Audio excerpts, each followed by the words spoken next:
Agora vamos falar então de uma fruta super saborosa e que, se depender de uma pesquisa desenvolvida pela Embrapa Agroindústria Tropical, vai trazer mais renda para os produtores de algumas regiões do Nordeste.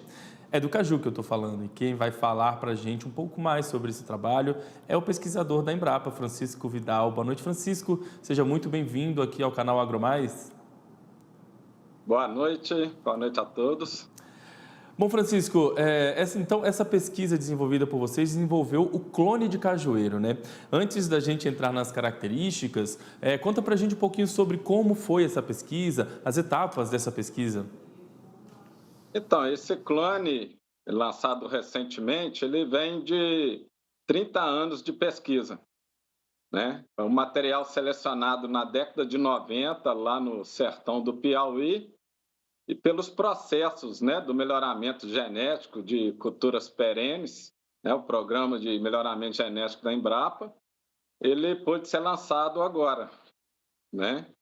Então, começa com a seleção de uma planta lá no Piauí, que ela foi testada a princípio aqui no Ceará, né, numa competição de progênios, de clones, e quando a partir do momento que ela foi selecionada, que ela despontou no nosso campo experimental, aí a gente levou, né, para vários produtores, para várias regiões produtoras do Nordeste, e na região que ele foi muito bem, ele foi lançado, né? Ele agora vai ser disponibilizado para os produtores, que é a Serra de Santana, lá no Rio Grande do Norte.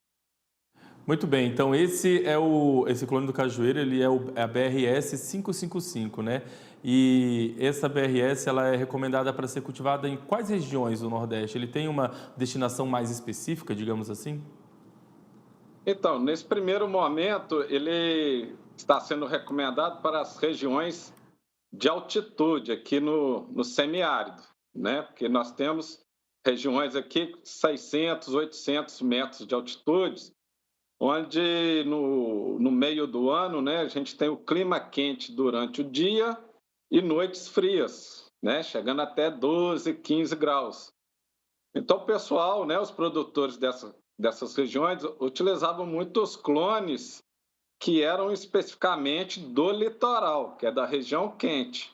Então, eles tinham muito problemas com esses clones do litoral nessas áreas de altitude.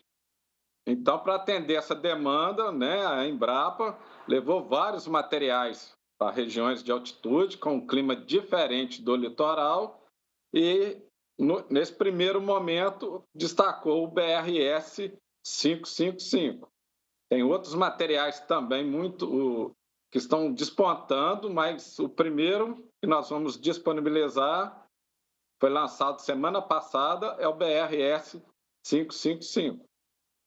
Bem, então, sobre esse BRS 555, já se sabe qual é o potencial produtivo desse clone? Há evidência de produção superior a outras variedades ou BRS, por exemplo? Isso, a gente destaca que a produtividade nacional hoje de castanha gira em torno de apenas 300 quilos por hectare, certo? E esse clone ele atingiu um potencial de 3.400 quilos por hectare, mesmo nas condições de sequeiro, no semiárido. E garantindo assim a média, né, de vários anos de avaliação de 2.700 quilos por hectare. Então, 9 vezes mais a média nacional de produção de castanhas. Então, isso vai beneficiar bastante os produtores, né, que vão conseguir, né, obter uma produtividade muito superior ao encontrado hoje, né, nas médias estaduais, municipais e nacional. Exatamente, é um resultado surpreendente, mas em relação ao plantio, ao desenvolvimento dessa BRS, existe alguma relação, alguma vantagem em relação às pragas, por exemplo? Elas são mais eficazes, são mais resistentes a algumas pragas? Isso, no sertão de altitude, o principal clone que o pessoal cultiva, ele é muito atacado por uma praga chamada broca do tronco, certo? E no caso desse novo clone, o BRS-555, ele se mostrou resistente a essa praga, né? Então, além de produzir muito mais, ele também se mostrou resistente à principal praga das regiões de altitude, né? Que é a broca do tronco. E ele tem um comportamento também satisfatório em relação à principal doença da cajucultura no Brasil, que é um fungo, né, que a gente chama de oídio. Então, ele se comportou muito bem, né, parecido com vários clones, né, que têm uma menor incidência de oídio. Regiões de altitude são muito propícias a essa doença. Então, a doença pega esse clone, só que numa quantidade, numa severidade bem menor em relação ao principal clone cultivado nessa região. Muito bem, vamos falar um pouquinho sobre pesquisa ainda. Às vezes as pessoas não entendem muito bem a importância dos clones para a cajucultura, né? Fala um pouco então sobre a importância deles para a gente. Então, porque os primeiros materiais foram os materiais oriundos de sementes, né? E o cajueiro, ele tem uma característica de carregar, né, aí na castanha que a gente vê na imagem, tanto a parte genética do pai quanto da mãe. Então, é sempre uma mistura. Então, esses cajueiros oriundos de semente, eles têm com a característica, em sua grande maioria, a produção baixa de castanhas, né?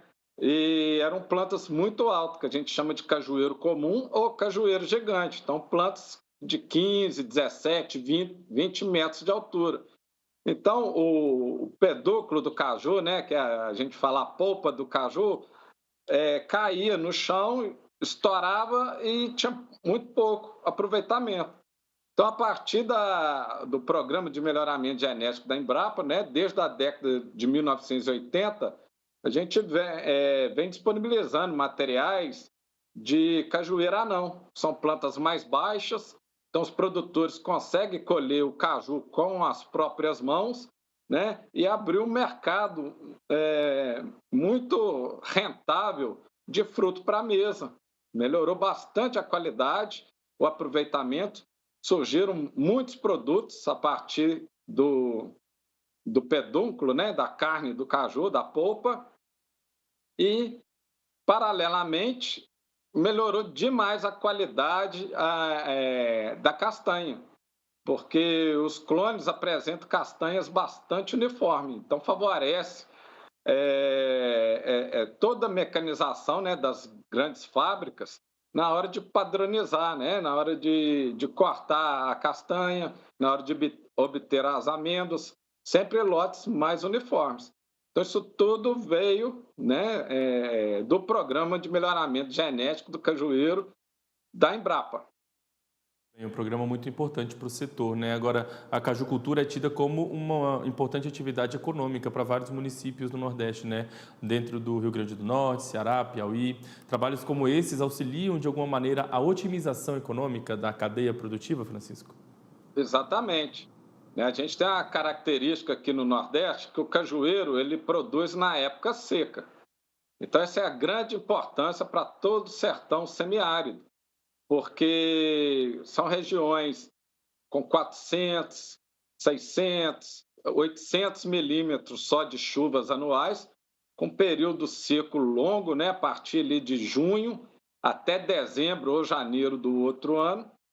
Então, é muito complicado o cultivo de espécies anuais, e nessa época seca, né, o cajueiro entra em produção. Então, a maioria dos municípios do sertão semiárido, né, principalmente do Ceará, do Piauí, do Rio Grande do Norte, também Pernambuco, né, algumas regiões do Maranhão, norte da Bahia, né, tem como carro-chefe, né, a produção da castanha de caju, né, e também da polpa. Então, são muitas mini fábricas de amêndoas, mini fábricas de suco, doces, que existem no nosso grande sertão semiárido. Por isso que a gente considera o caju como o ouro do sertão. Com certeza. Francisco Vidal, pesquisador da Embrapa Agroindústria Tropical, muito obrigado pela sua participação aqui com a gente no Agronoite, por ter tirado um tempinho da sua noite para não só conversar com a gente, mas diretamente também com os produtores rurais que nos assistem, nos acompanham aqui. Tenha uma ótima noite e quem sabe a gente se vê em breve para falar sobre outras BRS, né? Ok, eu que agradeço o convite e a Embrapa está à disposição dos produtores.